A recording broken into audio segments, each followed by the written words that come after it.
අපේ database management software එකට දාලා අපි කතා කරන question series එකේ question set 50 තමයි අද අපි කතා කරන්න බලාපොරොත්තු වෙන්නේ. අපි කලින් video එකේදී අපේ database එක backup කරගත්තා.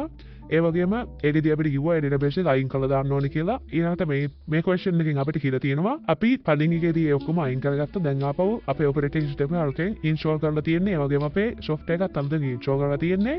ඒක නිසා කලින් තිබ්බ data ඔක්කොම ආපහු අවශ්‍ය වෙලා තියෙනවා. ඒක නිසා අපි කලින් backup කරගත්ත file එක පාවිච්චි කරලා අපේ mysql DB කියන database එක ආපහු restore කරගන්න කියලා. ඒකත් අපිට කරගන්න කියලා තියෙන්නේ query එකක් පාවිච්චි කරලා අපි බලමු ඒක කොහොමද හදාගන්නේ කියලා. අපි දැන් අපේ mysql DB කියන database එක සම්පූර්ණයෙන් අයින් කරගෙන තියෙන්නේ. ඒක නිසා අපි ඉස්සෙල්ලාම අපේ mysql DB කියන database එක හදාගමු.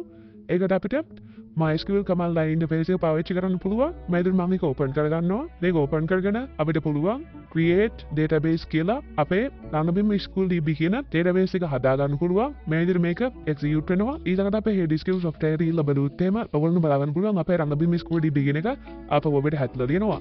නමුත් අපිට මේක data මුකුත් බලා ගන්න හම්බ වෙන්නේ නැහැ. මේක අපි දැන් අලුතෙන් database එක විදිහට හදාගත්ත නිසා ඒ විදිහට අපේ database එක හදාගත්තාට පස්සේ අපිට අපේ database එක backup කරපු විදිහටම අපේ command prompt එක පාවිච්චි කරලා ඒක restore කරගන්න කියලා තියෙනවා.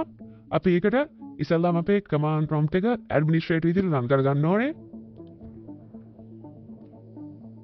මේ විදිහට මම command prompt එක open කරගත්තා. ඊළඟට අපි කලින් විදිහටම අපේ directory එක change කරගන්න ඕන mysql bin file එක දෙන තැනට මේ විදිහට directory එක change කරගන්නවා. අපේ bin folder එකට මේ විදිහට change කරගත්තට පස්සේ අපි කලින් පාවිච්චි කරේ mysql done කියන function එක අපිට දැන් mysql කියන function එක පාවිච්චි කරලා මේක restore කර ගැනීමේ හැකියාව තියෙනවා. ඒකට ඉස්සෙල්ලාම අපි mysql කියලා අපේ username එක දෙන්න ඕනේ. ඊට පස්සේ dash එකක් p කියලා දීලා අපේ දැන් අපි හදාගත්ත mysql DB කියන එකේ name එක දෙන්න ඕනේ. ඒ කියන්නේ අපේ database name එක. ඊළඟට අපි කලින් පාවිච්චි කරේ greater than කියන mark එක දැන් අපි less than කියන mark එක පාවිච්චි කරලා අපේ backup එක තියෙන file location එක දෙන්න ඕනේ. අපේ backup folder එකේ තියෙන location එක තමයි documents වල mysql backups කියලා කියන්නේ.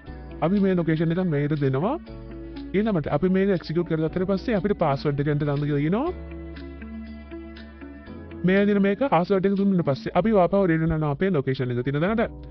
අපි ආපහු ගිහලා බලමු අපේ headskill software එකට. මේ විදිහට ගිහලා මේක refresh කරගත්තට පස්සේ ඔයගොල්ලෝ බලා ගන්න පුළුවන් අපේ කලින් database එකේ backup කරලා තිබ්බ details ඔක්කොම ටික අපිට මෙතනින් බලා ගන්න හම්බ වෙනවා. මේ විදිහට තමයි අපි database එක command line interface එක පාවිච්චි කරලා restore කරගන්නේ. මේ විදිහට තමයි අපේ question set 50 වල ප්‍රශ්න උත්තර ටික අපිට බලා ගන්න හම්බ වෙන්නේ.